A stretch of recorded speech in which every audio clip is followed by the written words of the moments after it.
C'est l'heure où l'arc-en-ciel se lève sur Canal M.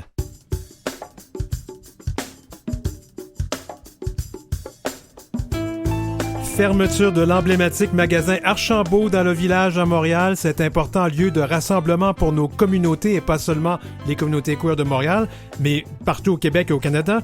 Pourquoi, les conséquences et quoi faire? Et à notre chronique aux petits soins, le Cristalmet, pourquoi, comment et les conséquences? L'heure où l'arc-en-ciel se lève, on est plus addictif que le Cristalmet, et on crée pas mal plus de forêts, mais on n'est pas nocif du tout.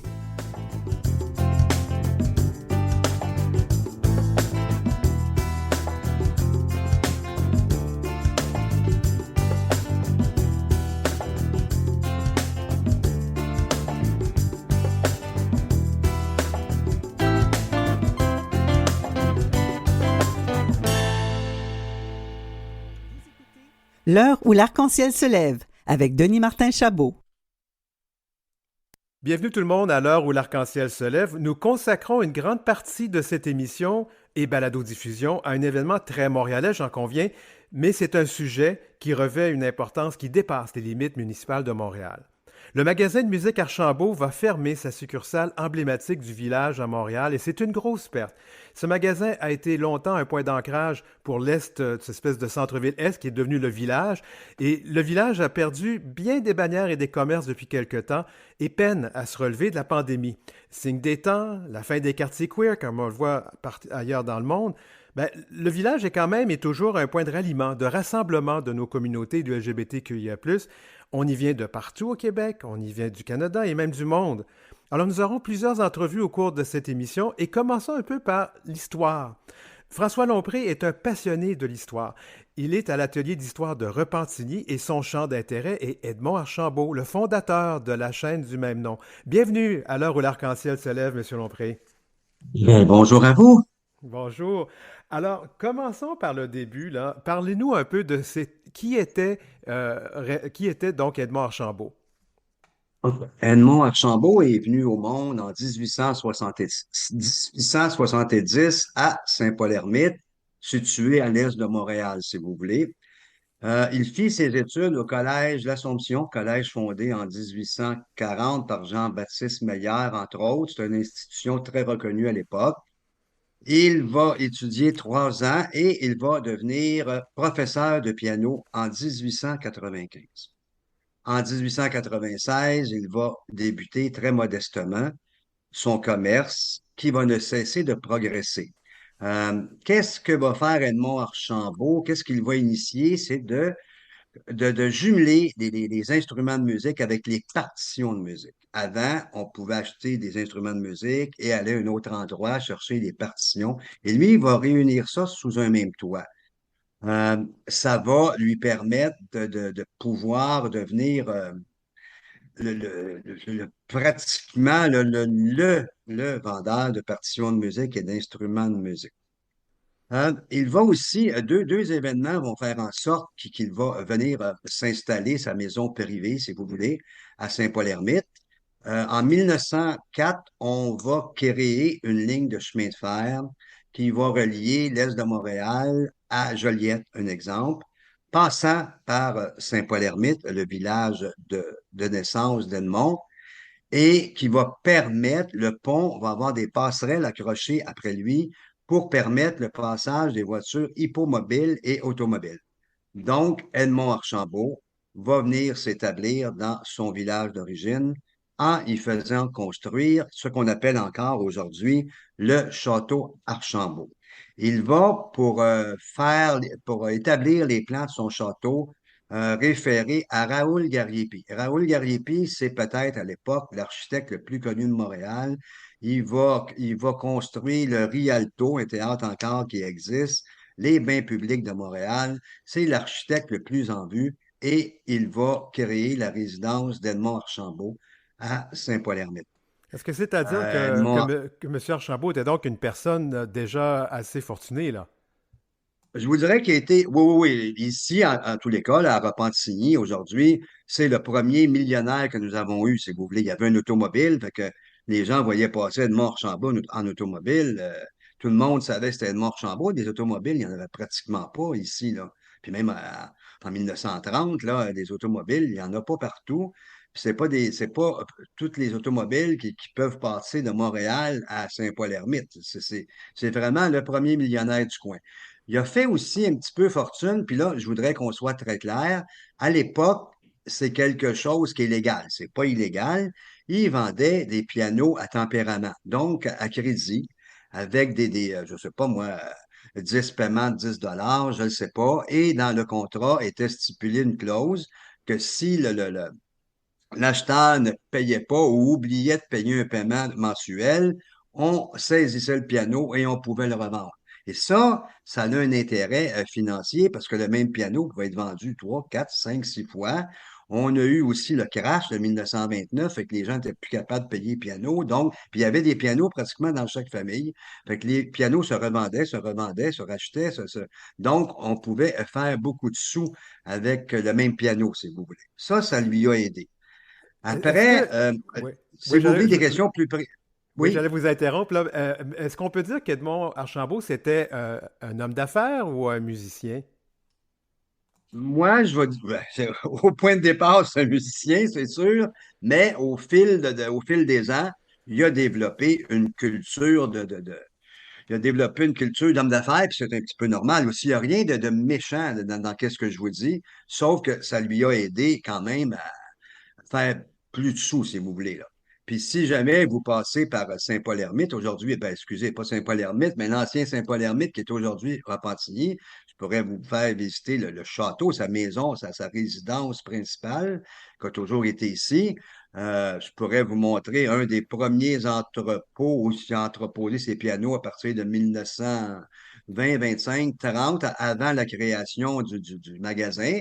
C'est un bâtiment que moi, j'ai récupéré, mais ma famille a récupéré. On l'a déplacé sur mon terrain parce que je demeure juste à côté du château à Archambault, en guillemets. Puis Donc, j'ai fait, ça explique votre affinité ou le fait que vous vous intéressez donc oui, à l'histoire d'Edmond oui, Archambault. oui. J'aimerais Et vous amener voilà, parce puis que c'est aussi, oui. ouais, parce que le temps nous presse un peu, mais j'aimerais qu'on arrive à ce fabuleux magasin qui était une œuvre d'art là, quand on le regarde.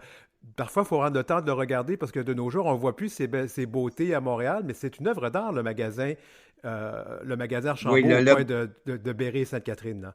oui, le magasin est une œuvre d'art et son enseigne aussi, là. Son enseigne est classée, je vous dirais, elle fait partie du patrimoine de Montréal, là. Une grande enseigne je vous dirais, 20 mètres de haut, je ne sais pas combien que c'est, qui est un petit peu à la tête de l'enseigne. On voit, je dirais, une harpe ou une lyre, là.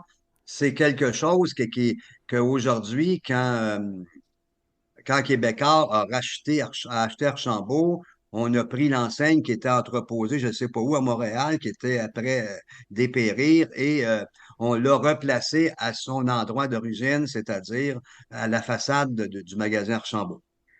Alors, Après, il a construit oui, oui, ce magasin-là a aussi, c'est le même magasin, donc, à qui il a demandé à la même personne qui a fait son château, qui a écrit ce qu'on appelle le château Archambault, c'est la même personne qui a fait les plans, si je comprends bien, pour le magasin? ben, Raoul Gariepi, ça, il faudrait que vous vérifiez, mais il y avait un lien entre Edmond Archambault et Raoul Gariepi, qui est l'architecte, je voudrais le plus connu. Quand on voit des immeubles là, d'art déco, puis tout ça là, à Montréal, je vous dirais que, en quelque part, il faudrait faire des recherches, mais je vous dirais que Raoul Gariepi, effectivement, aurait pu faire les plans du magasin.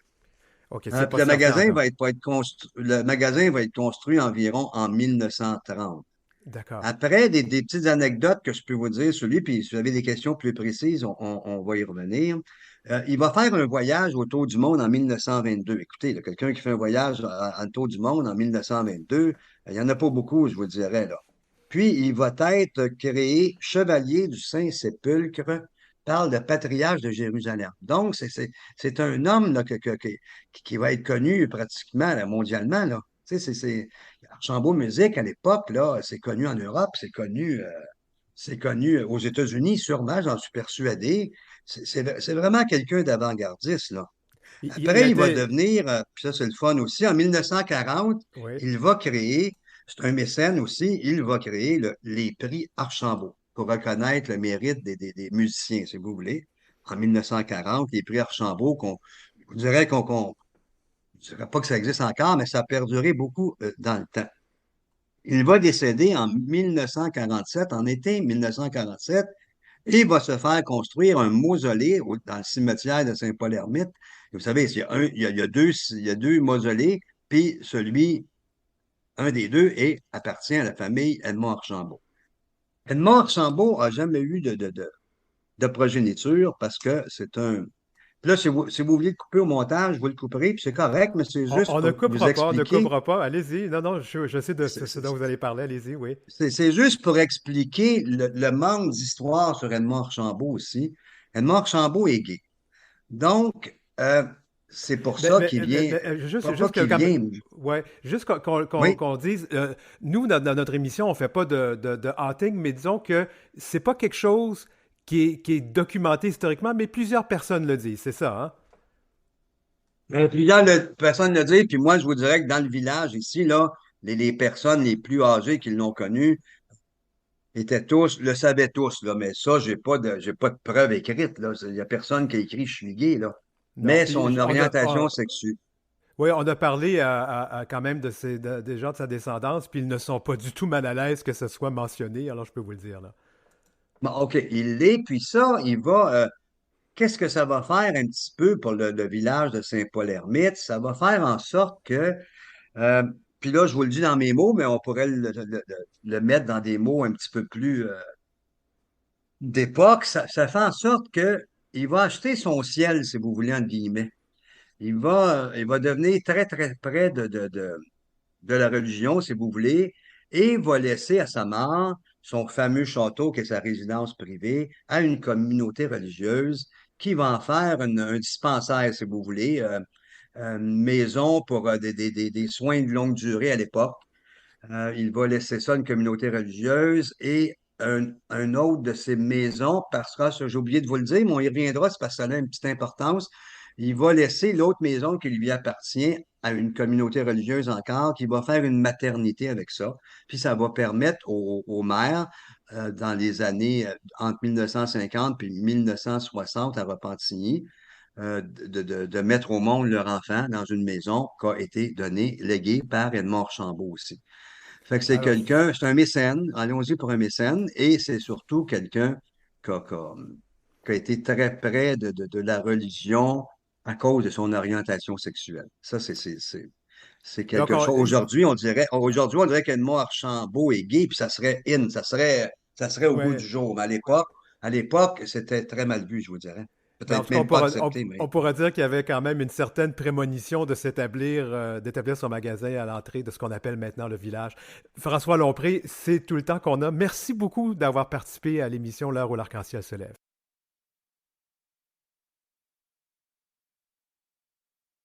En bref, Le premier ministre japonais Fumio Kishida limoge un de ses secrétaires pour des commentaires homophobes qu'il qualifie de scandaleux. Masayoshi Arai a dit qu'il ne voulait même pas regarder les couples mariés homosexuels, qu'il n'aimerait pas que les homosexuels vivent à côté de chez lui et que les gens abandonneraient le pays si nous autorisions le mariage homosexuel. Pour le premier ministre, ces propos sont non seulement scandaleux, mais incompatibles avec la société inclusive visée par son gouvernement. Le secrétaire Arai s'est excusé par la suite, précisant que ces remarques n'étaient pas appropriées, même s'il s'agissait de son opinion personnelle. Le Japon est la seule nation du groupe des 7 pays les plus industrialisés à ne pas reconnaître les unions entre personnes de même sexe. Sa constitution de 1947 stipule que le mariage doit être fondé uniquement sur le consentement mutuel des deux sexes et avec les mêmes droits pour le mari et la femme. Plus d'une dizaine de couples de même sexe ont intenté des procès pour faire changer cela. Source: Le Monde. vous écoutez L'heure où l'arc-en-ciel se lève avec Denis Martin Chabot. Eh bien, on revient sur notre sujet, donc la fermeture du grand magasin Archambault, qui est quand même un endroit emblématique dans notre village, le village inclusif de Montréal.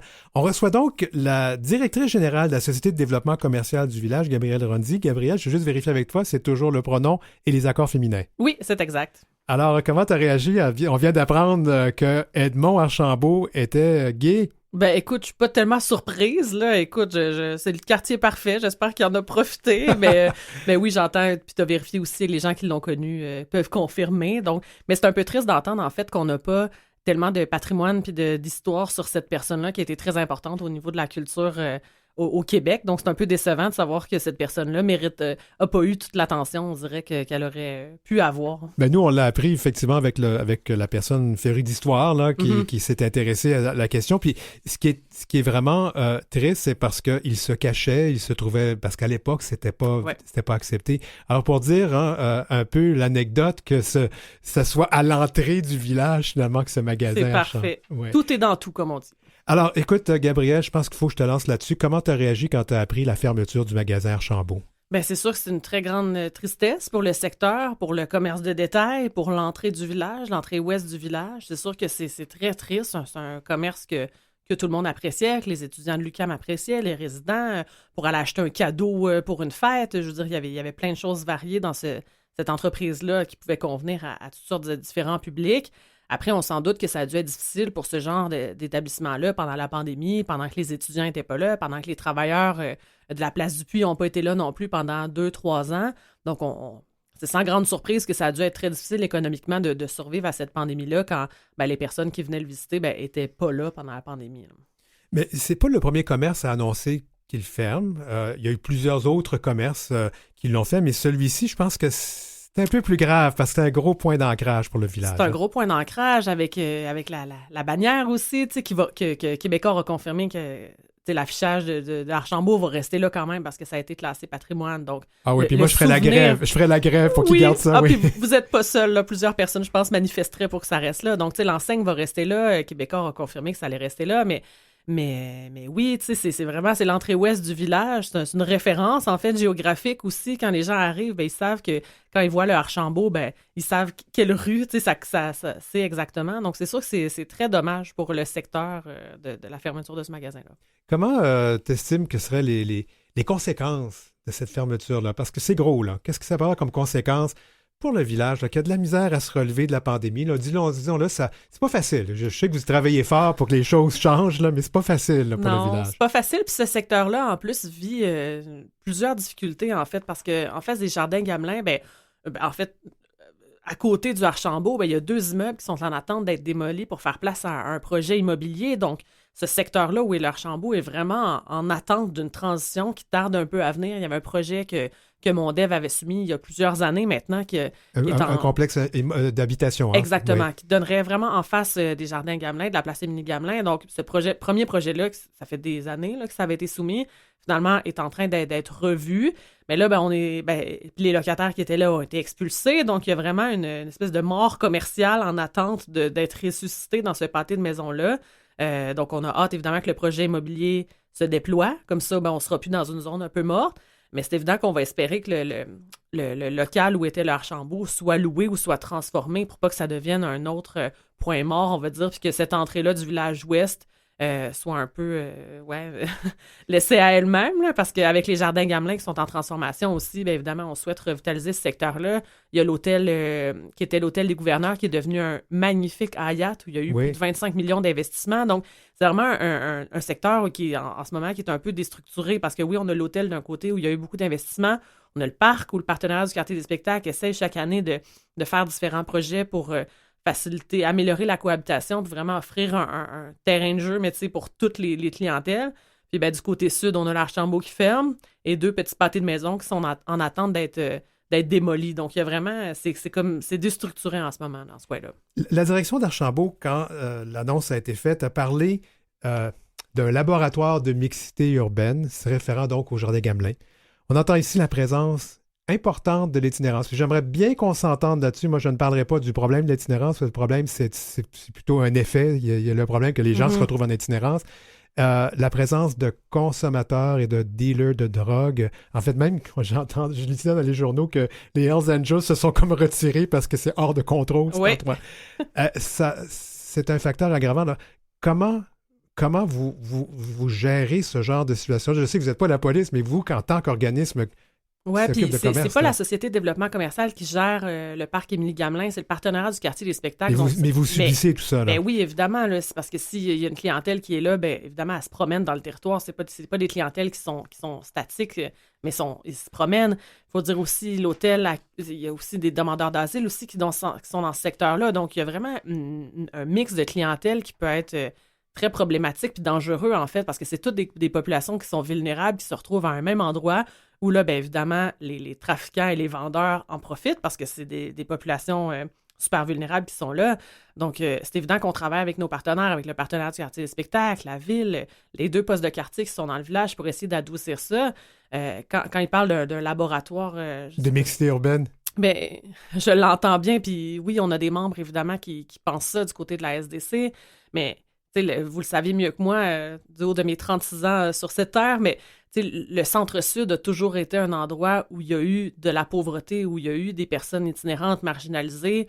Moi, quand j'entends ça, je le vois un peu d'un côté triste. Je pense que le village, avec les bons projets, avec les bonnes ressources suffisantes, avec les bons partenariats, avec les bonnes personnes pour s'occuper de projets, je pense vraiment qu'on peut devenir un exemple dans le monde où la cohabitation, elle est réussie, où les résidents sont satisfaits, où les commerces sont pleins, les gens se sentent en sécurité. Mais il y a aussi une place peut-être pour ces personnes marginalisées-là parce que il faut qu'ils soient quelque part, il faut qu'il y ait des logements aussi suffisants pour ces personnes-là. Oui, puis ça coûte cher vivre dans le village. Là, Ben, les appartements coûtent de plus en plus cher à Montréal. Alors, c'est clair, oui, partout. c'est ça. Alors, ces gens-là se retrouvent dans des situations assez complexes. Assez précaires. Assez précaires. Assez Puis oui. le SPVM nous le dit fréquemment. Une intervention qui, il y a quelques années, pouvait prendre 15 minutes.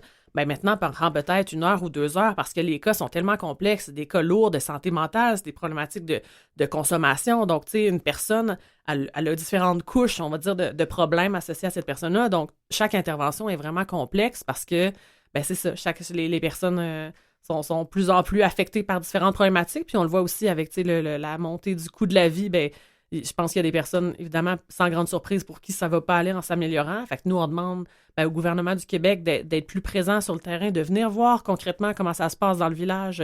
C'est une destination touristique qui mérite d'être soulignée, puis d'être revampée, puis de lui donner l'amour que ce territoire-là mérite. On a été reconnu par l'Assemblée nationale à Québec. On a été reconnu par la Ville de Montréal. Bien là, maintenant, il faut passer de la parole aux actes. Maintenant, il faut développer des projets. On est très volontaires à développer des partenariats, des projets novateurs, mais il faut qu'on nous donne les ressources parce qu'évidemment, c'est pas avec notre argent, nous, de Société de développement commercial, qu'on va pouvoir régler tous les problèmes. C'est pas notre volonté non plus, mais on veut vraiment collaborer. Mais c'est pas notre mandat non plus. Non. Puis je sens que, en fait, on s'était parlé en début de saison. Mais je sens aujourd'hui, dans ton ton et dans tes paroles, qu'il y a un cri du cœur là, qui sort là-dedans. Là. Ah, 100%. Puis, je suis la porte-parole de mes membres aussi. Puis, les membres, quand on les sonde, est-ce que vous aimeriez rester dans le village? Est-ce que même vous encourageriez d'autres entreprises à venir s'installer? La réponse est toujours oui, mais oui avec c'est pas facile. C'est pas facile d'être des porte-parole du village en ce moment parce qu'il n'est pas dans ses plus belles années, il n'est pas dans ses moments les plus glorieux. Je le sens que tout le monde veut que ça s'améliore, mais il faut nous donner les ressources. Oui, puis il faut que les gens vous aident un peu, parce que là, tu reçois quand même, je pense que tu le sais, tu reçois quand même beaucoup de critiques. La SDC reçoit beaucoup de critiques. Il y a beaucoup de critiques, il n'y a pas beaucoup de solutions là, qui sont Denis proposées. Martin, il y a quelqu'un qui m'a dit la semaine passée, la SDC, vous faites encore des travaux d'égout sur Sainte-Catherine. Puis là, je me suis dit, coudonc, ça a l'air que je fais aussi des travaux d'égout. Je le savais pas que j'avais ça comme mandat, là, mais oui, souvent, on est associé à tout ce qui va mal dans le village quand c'est pas évidemment tout de notre ressort, là, mais ouais. Bon, je sais qu'il y a des choses qui vont se faire, que la SDC embarque, puis je sais qu'il y a comme un petit peu d'embargo là-dessus, mais qu'est-ce qu'on pourrait dire que vous allez faire dans les prochaines semaines? Bien, évidemment, on travaille sur la 17e piétonisation de la rue Sainte-Catherine. C'est notre grand projet de l'été, évidemment. C'est ce que les gens attendent avec impatience. On avait d'ailleurs notre première rencontre aujourd'hui avec la nouvelle équipe créative qui va nous aider à mettre en place ça. Puis honnêtement, je pense que les gens vont... je veux pas en mettre trop, là, mais je pense que les gens vont être satisfaits. On travaille aussi sur de l'animation, mais qui va être plus comme des gros week-ends forts pour que les gens s'y retrouvent. Il va en avoir pour tous les goûts, toutes les couleurs. Ouais. Mais pour faire avancer les choses, faire avancer les politiciens, parce qu'il y en a un qui s'en vient après toi. Là, il faut vraiment que tous les paliers de gouvernement se mettent ensemble puis qu'on crée ensemble un comité, mais permanent. Pas une table de concertation par-ci, par-là. Un comité permanent où des actions concrètes vont être demandées, des projets pilotes vont être développés, mais il faut que tous les paliers de gouvernement embarquent parce que c'est ça, c'est un territoire qui qui était protégé, mais que là, il faut vraiment protéger parce que il souffre, ce quartier-là, puis il a besoin de connaître des plus beaux jours, puis d'avoir un grand câlin en ce moment, mais un grand câlin qui vient avec des sous puis des projets. Donc, quelle sorte d'action? Vous allez faire appel aux politiciens? Comment vous allez vous y prendre? Oui, bien, on aimerait ça, via nos élus à Québec, demander la création d'un comité intergouvernemental permanent. Donc, provincial, Fédéral fédéral municipal. aussi, municipal aussi. Donc, Exact. on veut vraiment impliquer tout le monde. On veut Stephen impliquer tout Guilbeault, le monde. Manon Massé. Oui, puis on le sait, on le voit dans les rencontres qu'on a fréquemment avec tous les partenaires. On le sait que tout le monde veut que ça s'améliore, tout le monde veut que ça aille mieux, mais après ça, il faut mettre en place des vraies solutions, pas juste des comités de coin de table, mais vraiment mettre en place des solutions durables pour que les choses fonctionnent bien. Est-ce que ces solutions-là voudraient aussi peut-être éloigner certaines ressources de personnes, pour les personnes itinérantes, pour un petit peu le redéployer? Parce que c'est clair que pour beaucoup de gens d'affaires, on le voit, beaucoup de commerçants se plaignent qu'il y a beaucoup trop d'itinérance. Là, je mets ça entre guillemets. Ouais. Mais c'est sûr que nous, ce qu'on demande, c'est que ça soit pas comme systématique. Il y a une nouvelle ressource qui doit s'implanter pour peu importe la clientèle vulnérable, que ça soit plus une évidence. On dirait que c'est l'impression qu'on reçoit, nous, dans le village, que dès qu'il y a une nouvelle ressource qui cherche une adresse, ben c'est Ville-Marie puis c'est le village qui vient en premier. On aimerait ça qu'il y ait une réflexion de ça serait quoi le meilleur endroit, puis que ça soit pas systématiquement toujours dans le village, parce qu'on est bien accueillant, mais ce territoire-là a des limites aussi, des ressources qu'il peut accueillir. Puis on le voit pendant la pandémie, là, que la limite est pas mal atteinte, là. Bien, Gabrielle Rondy, merci beaucoup d'avoir été avec nous. Gabrielle Merci à Rondy, vous. qui est directrice générale de la Société de développement commercial du village. Ça va?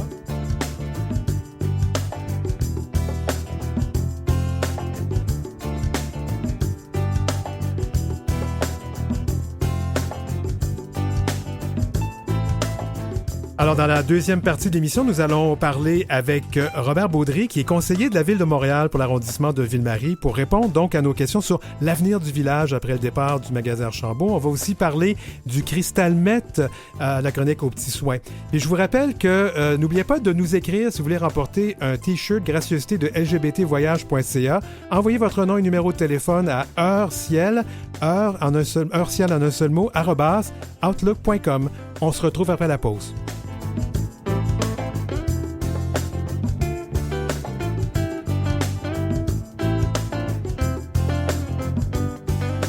Vous avez des commentaires ou des suggestions de sujets ou d'entrevues pour Denis Martin?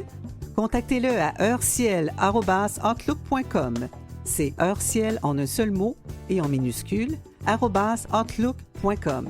Suivez Denis Martin aussi sur sa page Facebook et sa page Instagram @dmchabotauteur.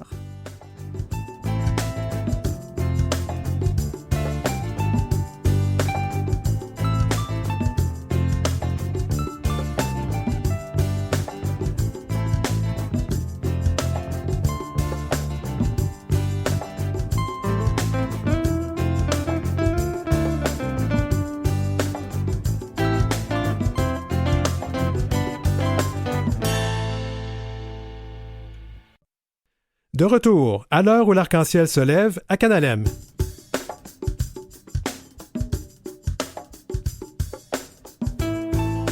Dans cette deuxième partie d'émission, bien, on reçoit Robert Baudry, qui est conseiller de la Ville de Montréal pour l'arrondissement de Ville-Marie, parce qu'on va continuer la discussion sur la fermeture du magasin Archambault.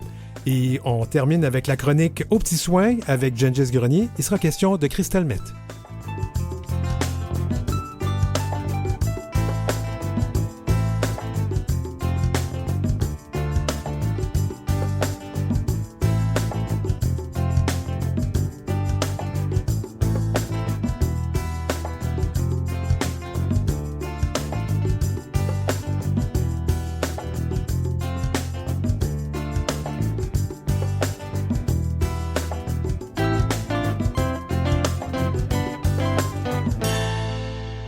C'est l'heure où l'arc-en-ciel se lève avec Denis Martin Chabot.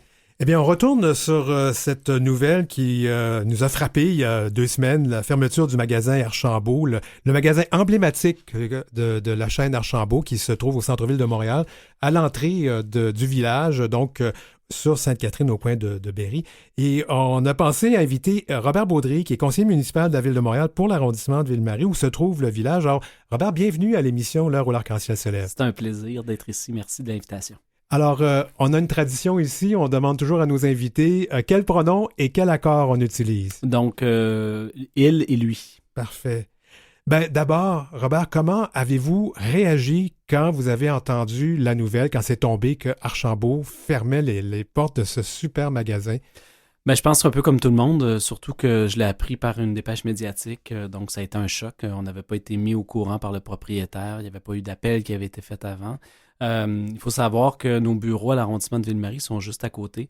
C'est un commerce que moi-même je fréquentais de façon assez assidue comme grand lecteur, donc j'allais encore acheter mes livres. Et oui, je fais partie de ceux-là qui achètent encore leurs livres papier.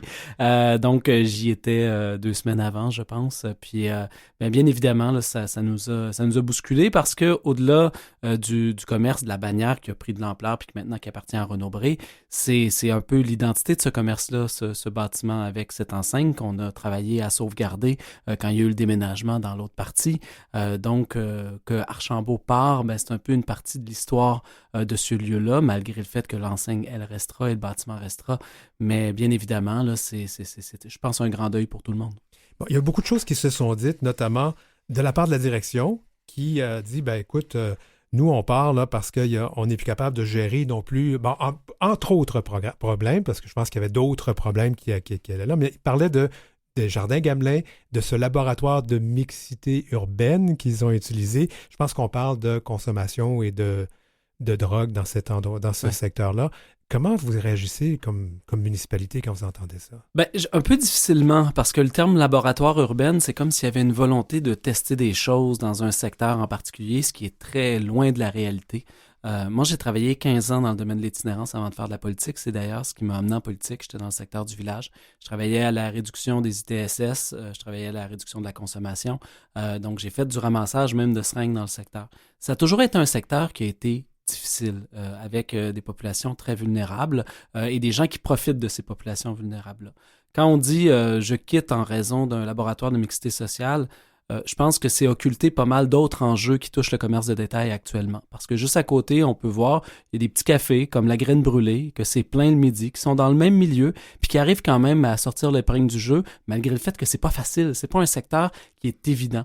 Donc, bien évidemment, c'est une réalité, puis on en est très conscient. J'ai d'ailleurs rencontré, suite aux sorties d'Archambault, mais également aux nombreux articles, tous les partenaires, les grands centres, la BANQ, l'UQAM, la Cinémathèque, pour prendre un peu le pouls. Et bien évidemment, oui, il y a des enjeux.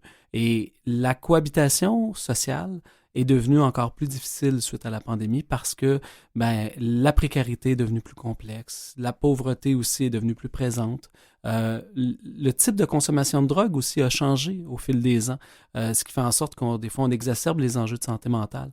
Donc, il faut quand même être sensible à cet enjeu-là puis à la complexité du travail qui est fait par les policiers, par nos intervenants sociaux aussi. Chose qu'on continue à faire, qu'on doit adapter et qu'on doit renforcer. Et c'est ce qu'on s'est engagé à faire. Mais ce n'est pas un laboratoire. C'est un endroit où il y a des enjeux de mixité sociale, qu'il y a des enjeux d'insécurité et il faut les aborder de front et c'est chose qu'on veut faire. Gabrielle Rondy, la directrice générale de la SDC du village, nous disait tout à l'heure que l'itinérance, ça date pas d'hier. Les populations marginalisées, ça date pas d'hier. C'est quand même un secteur qu'on sait où il y a toujours eu plus de marginalisation et de pauvreté. Mais disons que ça s'est exacerbé. Qu'est-ce qui s'est passé? Plusieurs choses. En fait, je pense que la pandémie a vraiment fait en sorte que, mixé à la crise du logement, mixé à la crise du type de consommation qu'on trouve dans la rue, a fait en sorte qu'on a eu plusieurs personnes en situation précaire dans ce secteur-là. Bien évidemment, il a fallu réagir très vite pendant la pandémie où le gouvernement du Québec a souhaité avoir un lieu pour accueillir des personnes en situation de précarité. Donc, l'Hôtel du Puy avait été réquisitionné justement pour offrir à cette population-là des espaces qu'ils n'avaient plus dans les refuges parce qu'on a réduit le nombre de lits pour permettre la distanciation. Ça crée des marques, ça crée des stigmates qui sont restés pour quelques-unes. Je pense qu'il y a eu des éléments qui étaient déjà présents, mais qui sont devenus plus présents aussi. Le fait que le commerce de proximité aussi a été impacté dans ce secteur-là plus particulièrement. Le village, c'est des restaurants, c'est des bars. Qu'est-ce qui a été affecté en premier par la pandémie? Les restaurants, les bars. Les restaurants et les bars. Donc, le fait qu'on ait des commerces aussi vides dans certains moments, ça fait en sorte que, bien évidemment, une population déjà vulnérable qui était présente a pris un petit peu plus de place dans le secteur. Puis ensuite, il y a tout le volet criminalité aussi sur lequel on travaille très, très fort, des nouveaux réseaux qui sont en place, sur lesquels il faut agir. Donc, je vous dirais qu'il y a plusieurs réponses à ça qui viennent d'expliquer cette situation-là, mais l'expliquer, c'est pas l'accepter. Et c'est justement comment on est capable de travailler à changer la donne, à faire en sorte que si on considère que le village a de la valeur et ces choses qu'on considère, comment on est capable de lui donner les ressources nécessaires pour travailler à l'accompagnement de ces personnes-là, pour équiper nos services de police aussi à intervenir adéquatement, mais également accompagner les commerçants, accompagner les développeurs, à voir le lieu comme étant une opportunité de renouveau urbain. La mairesse Valérie Plante a quand même été prise à partie par plusieurs commerçants et commerçantes du village. On l'a vu sur les réseaux sociaux, on a vu les gens qui se sont un peu décomplexés puis ont étalé un peu leur mécontentement, en fait beaucoup leur mécontentement, accusant même votre administration, c'est de négliger le village. Quand vous entendez ça, Robert, qu'est-ce que vous répondez? Ça me fait mal parce que je suis le conseiller du village. J'ai toujours travaillé dans le secteur. Je me suis présenté 2 fois, donc c'est mon deuxième mandat. Et au début de mon mandat, c'est la chose à laquelle je me suis engagé, c'est qu'on va s'occuper vraiment du village. Dans le dernier mandat, on avait déjà réaménagé complètement le parc de l'Espoir en quelque chose d'extraordinaire. Si vous ne l'avez pas visité ou vos auditeurs ne l'ont pas visité, ça vaut la peine d'être vu. Mais en rappelant la mémoire des personnes décédées du VIH-Sida. Également, on a refait le passage Sainte-Rose et là, on a décidé de mettre en place cette grande consultation, cette grande mobilisation pour le village, les forums du village. C'est une initiative qu'on a menée en partenariat avec la SDC, avec la CDC, la Corporation de développement communautaire, pour travailler à l'avenir du village. Comment on voit le village en termes de développement commercial, de développement social, de développement économique, mais également de réaménagement de la rue. Parce qu'on le sait, il y aura un chantier, on doit refaire l'aqueduc sur Sainte-Catherine. Donc, on voulait parler avec la population sur comment on est capable de le réaménager pour avoir plus de place, plus de verdissement. On est une administration qui a tellement mis, qui va continuer à tellement mettre dans le village. À un moment donné, là, les enjeux d'itinérance, d'exclusion, de toxicomanie, c'est aussi des enjeux qui touchent la santé publique. Donc, c'est normal, on est le gouvernement de proximité, on est les premiers, les plus proches, mais bien souvent les plus engagés aussi et ceux qui reçoivent le plus les critiques. Mais on doit avoir aussi la participation des autres paliers de gouvernement pour solutionner ces enjeux-là parce qu'ils sont complexes. Encore une fois, je reviens à ce que Gabrielle disait tout à l'heure parce que je trouvais ça important. Elle a dit, là, nous, on peut pas, on n'est plus capable, on a besoin qu'il se passe quelque chose, on veut interpeller tous les paliers de gouvernement. Est-ce que la Ville de Montréal va le faire aussi, va interpeller? C'est déjà fait, puis ça va continuer à être fait, c'est-à-dire que les résultats du forum, début printemps, on souhaite avoir une feuille de route commune. Ça, c'est quoi? C'est pas un plan d'action ville, c'est pas un plan d'action de la SDC, c'est un plan d'action commun, c'est-à-dire la ville va venir y mettre ses engagements et ce qu'on veut, c'est que le gouvernement fédéral, le gouvernement provincial viennent également mettre des engagements pour le village. C'est une chose extraordinaire de reconnaître la valeur patrimoniale, la valeur historique, l'apport culturel qu'a le village pour l'identité de Montréal et l'identité de Montréal, mais encore, il faut que ça vienne avec des actions qui sont concrètes. Nous, on est prêts à en mettre, on en a déjà mis, on va continuer à le faire, par le réaménagement, par l'engagement auprès de la SDC, par le soutien commercial, par le soutien aussi de la mémoire LGBT. On l'a dit, on travaille sur des lieux hommages pour les communautés LGBT. On appuie des initiatives comme Espace LGBT pour avoir des espaces communautaires aussi pour les organismes quand ils en ont grandement besoin, les organismes LGBT. Donc, tout ça, on souhaite aussi que les autres paliers de gouvernement s'engagent concrètement et nous, on le voit à travers ce plan d'action commun qu'on va dévoiler suite aux concertations dans le village. Je ne vais pas annoncer avant l'espace LGBT parce qu'ils vont annoncer mercredi justement qu'ils ont on parle d'un centre communautaire qu'ils ont acquis ou ils vont acquérir un édifice. Cela dit, Robert Baudry, il va falloir qu'on mette des ressources, de l'argent. Est-ce qu'il y a de l'argent? L'argent, c'est toujours le nerf de la guerre. Exact.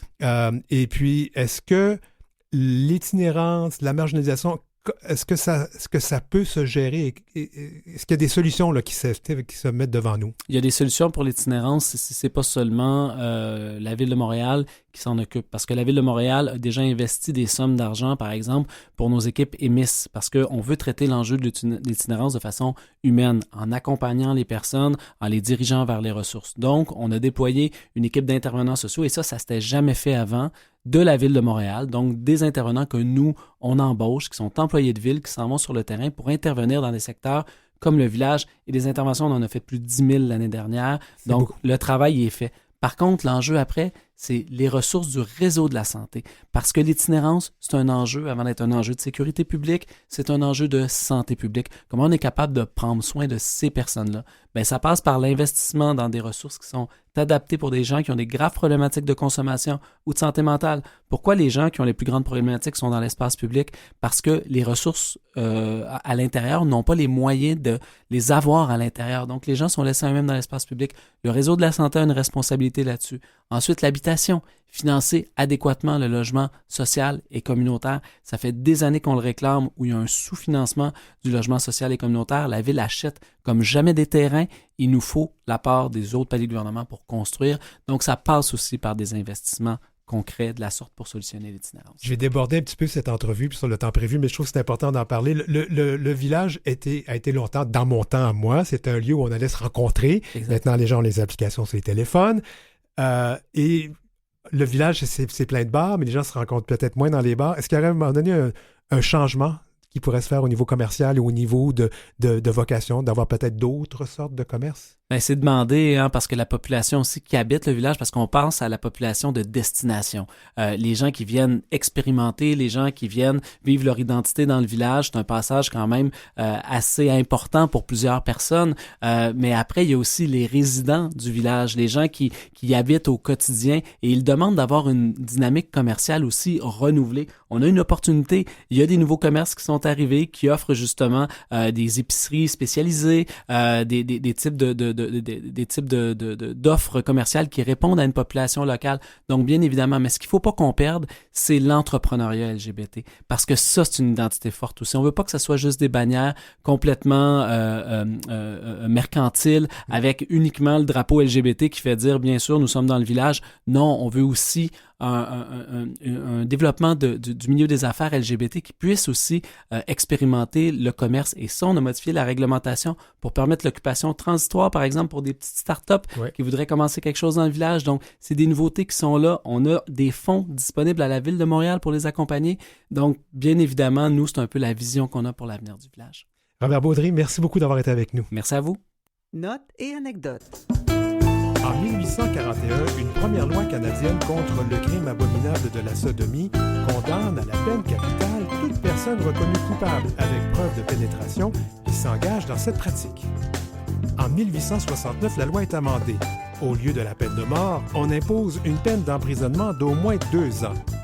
1869, c'est 100 ans avant la loi Omnibus de Pierre Trudeau, qui a dit que l'État n'avait pas sa place dans la chambre à coucher des Canadiens et des Canadiennes et que ce qui se passe entre 2 personnes consentantes ne regarde pas l'État.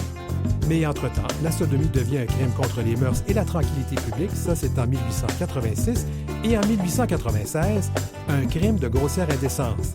1969, l'homosexualité n'est plus un crime au Canada. Source, la ligne de temps de la chaire de recherche sur la diversité sexuelle et la pluralité des genres de l'Université du Québec à Montréal.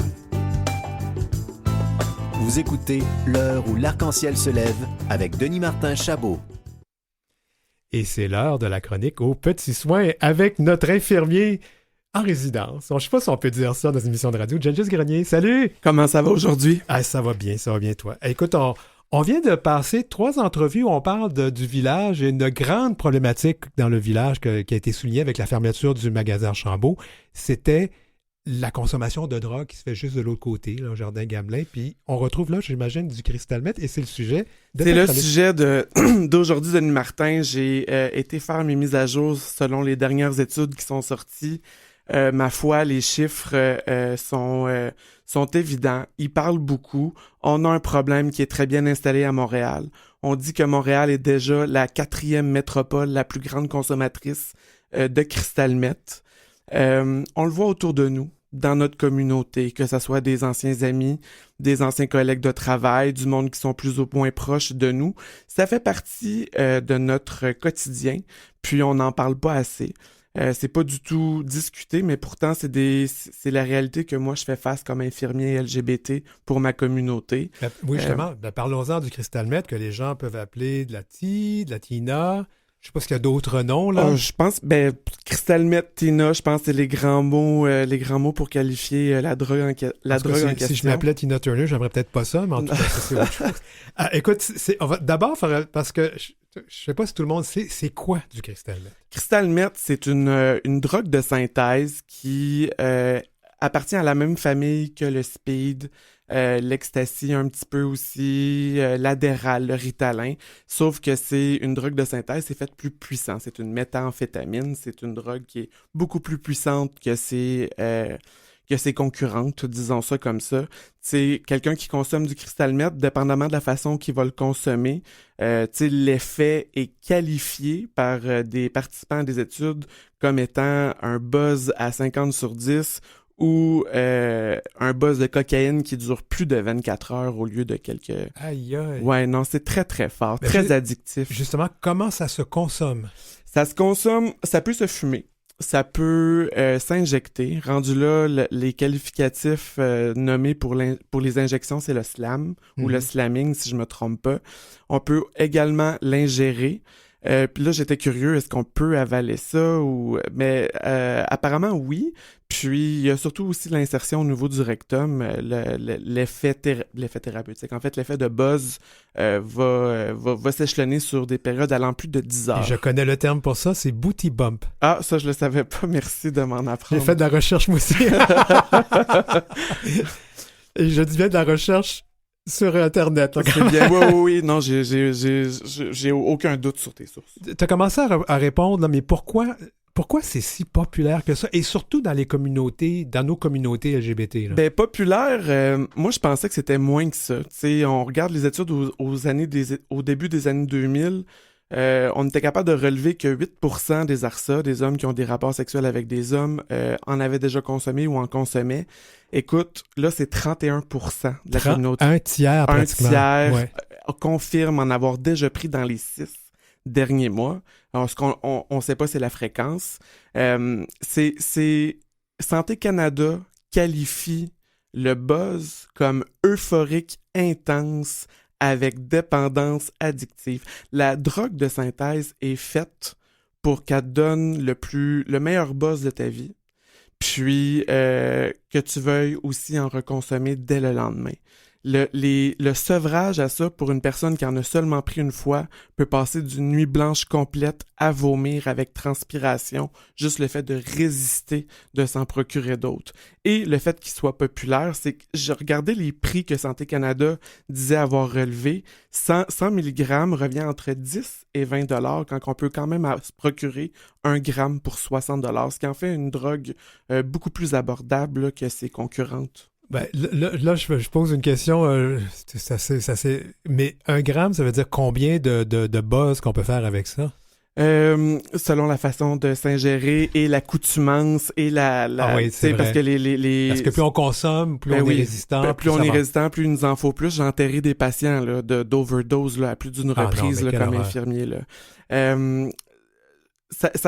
Santé Canada parle de tranches de 100 mg. Fait qu'un gramme à 60 $ peut quand même te donner 10 buzz, soit une semaine complète à dormir peut-être juste des 3 petites heures par nuit, puis devenir progressivement un peu non viable pour le travail, etc. Mais c'est très abordable. S'il était peut-être 10 fois plus cher, en tout cas, je le sais pas, mais il est vraiment moins cher que les autres drogues de synthèse, ça c'est sûr.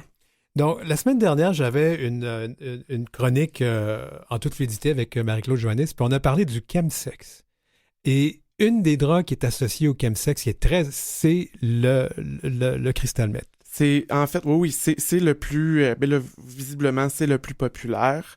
C'est un fléau qui touche... moi, je trouve que c'est vraiment triste de regarder notre communauté se désagréger à cause de cette drogue-là. Ça a beaucoup d'impact. Les gens ont de la misère à arrêter parce qu'ils se sentent plus confiants, ils peuvent rencontrer plus de partenaires sexuels, ça revalorise l'estime de soi temporairement. Fait qu'ils vont toujours... ceux qui réussissent à s'en remettre, c'est quand même un très faible pourcentage. Hein. Ah oui. Se remettre de ça, c'est le combat d'une vie.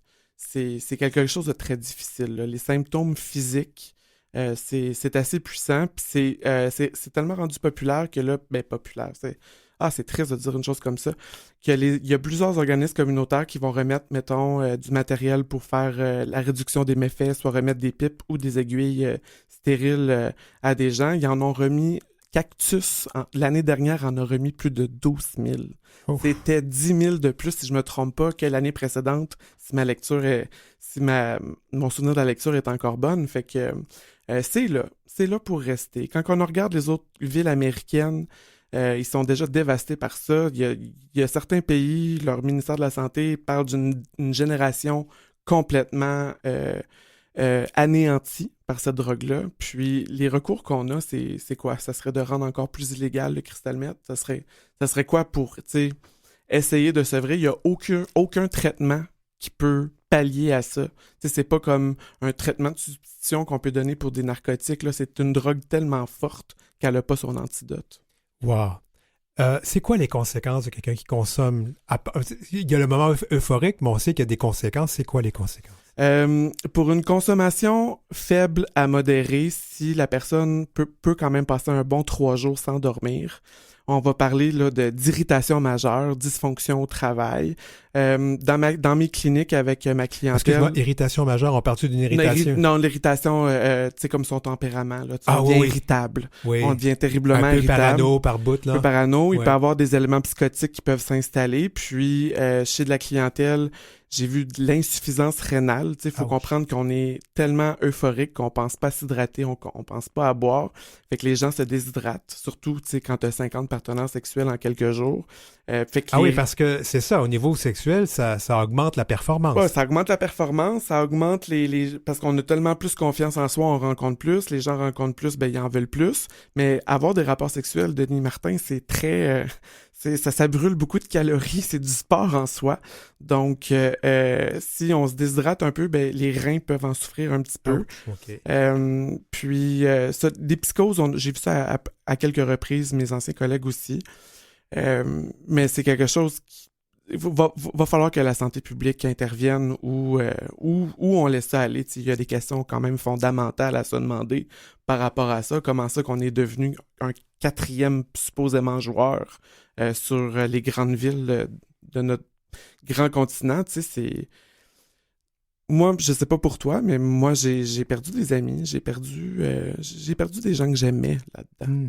Ils se sont complètement effacés, ils s'isolent, ils parlent plus à personne, tout ce qu'ils pensent, tout ce qu'ils veulent.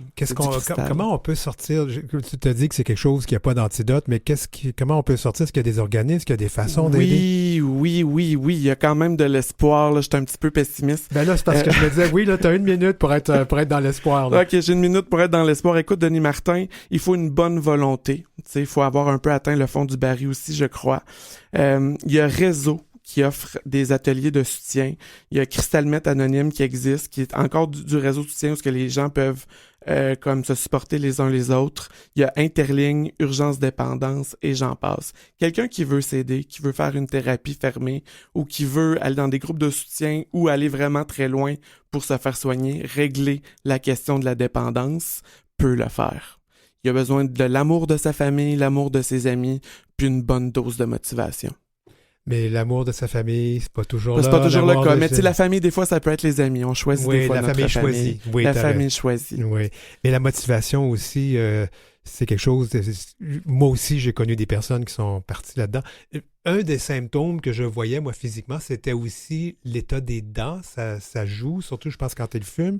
C'est sûr que quand on fait cette drogue-là, on se néglige, on prend un peu moins notre douche, on se lave moins les dents parce qu'on mange pas. Fait que oui, l'état des gencives avec la déshydratation, ça altère aussi énormément le physique de quelqu'un qui consomme beaucoup. Il va s'amaigrir, il va avoir des traits plus serrés au niveau du visage, la dentition peut sembler être de moins en moins adéquate, mais la personne perd du poids est psycho-agitée, est irritable, puis on reconnaît souvent plus nos amis, puis les gens qu'on aime.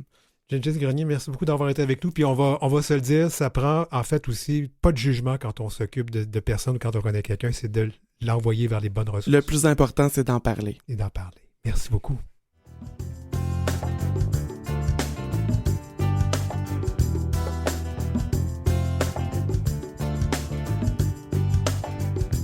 Vous avez des commentaires ou des suggestions de sujets ou d'entrevues pour Denis Martin? Contactez-le à heureciel@outlook.com. C'est heureciel en un seul mot et en minuscule @outlook.com. Suivez Denis Martin aussi sur sa page Facebook et sa page Instagram @dmchabotauteur. Et oui, c'était l'heure où l'arc-en-ciel se lève pour ce lundi 13 février. Des gros sujets aujourd'hui, mais c'était quand même une émission très informative. On est très content de ça. Je vous remercie de votre fidélité. Puis justement, Hélène Denis, qui fait ces annonces-là pour nous, vous a parlé de l'adresse heureciel@outlook.com. C'est aussi la même adresse si vous voulez remporter un des T-shirts que nous allons faire tirer le 13 mars prochain. Heureciel, en un seul mot, en minuscule, @outlook.com. J'aimerais me remercier nos invités d'aujourd'hui. François Lompré, qui est un féru d'histoire de Archambault, Gabriel Rondy de la SDC du village, le conseiller municipal Robert Baudry et notre infirmier préféré, Gengis Grenier. Merci à l'équipe de l'heure où l'arc-en-ciel se lève, France Dauphin à la recherche, Maurice Bolduc à la mise en onde, Julie Curley qui a fait la musique thème, Jolie Omelette aux réseaux sociaux de Canal M, Jean-Sébastien La Liberté, chef de diffusion de Canal M, et Marjorie Théodore, présidente et directrice générale de Vue et Voix et de Canal M. Je m'appelle Denis Martin Chabot, je vous souhaite de passer une bonne semaine, on se retrouve la semaine prochaine.